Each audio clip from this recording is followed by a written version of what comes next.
আজ মহালয়া। পিতৃপক্ষের অবসান ঘটিয়ে দেবীপক্ষের শুরু। দুই পক্ষের সন্ধিক্ষণই মহালয়া।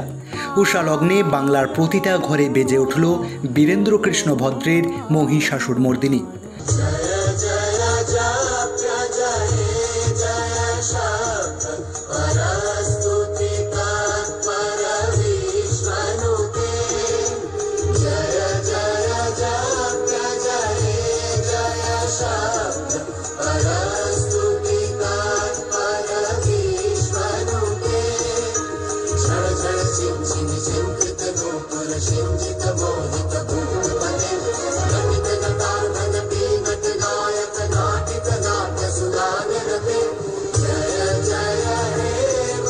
দুর্গাপুজো মানেই বাঙালির কাছে আবেগের আরেক নাম।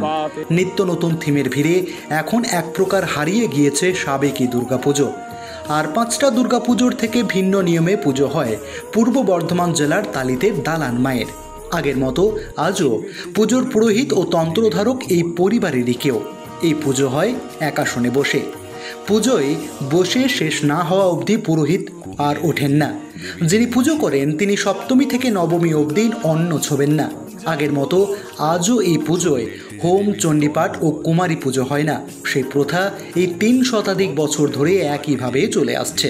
বর্ধমানের তালিত গ্রামের ভট্টাচার্য পরিবারের দালান মা পঞ্চমুণ্ডির আসনের উপর বসেই পুজো নেন। ভট্টাচার্য পরিবারের এই দালান মাকে ঘিরে রয়েছে অনেক গল্প। পরিবারের সদস্যদের কথায় বছর 10 আগে দেবীর পাটাতনকে 16 জন মিলে সরানোর চেষ্টা করেও পারেনি, কিন্তু পরের দিন 6 জন মিলেই তা সম্ভব হয়েছে। পরিবারের পূর্বসূরীদের কাছ থেকে দেবীর এই ধরনের অনেক অলৌকিক গল্প তারা শুনেছেন।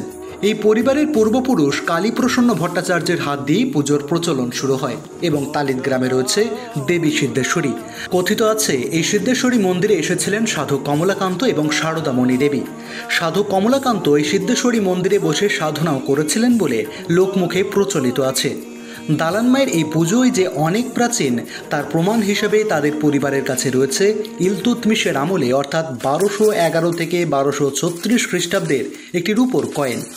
কনকাঞ্জলির সময় কয়েনকে তারা ব্যবহার করেন। ভট্টাচার্য বংশ আজ 39টি পরিবারে বিভক্ত। পরিবারের অনেক সদস্য রাজ্য, দেশের বিভিন্ন প্রান্তে এমনকি বিদেশে থাকলেও পুজোর এই 1 সপ্তাহ সমস্ত কিছু কাজ ফেলে মায়ের টানে সকলেই তালিতের বাড়িতে হাজির হন।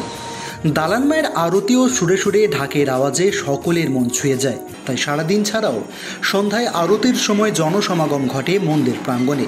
পুজোর কটা দিন এত ঢাকের আওয়াজে গোটা তালিত গ্রাম গমগম করলেও নিরঞ্জনে থাকে না কোনো ঢাক, শুধু ঢোল বাদ্য সহকারে ভট্টাচার্য পরিবারের পুকুরে প্রতিমা ভাসান দেওয়ার রীতি।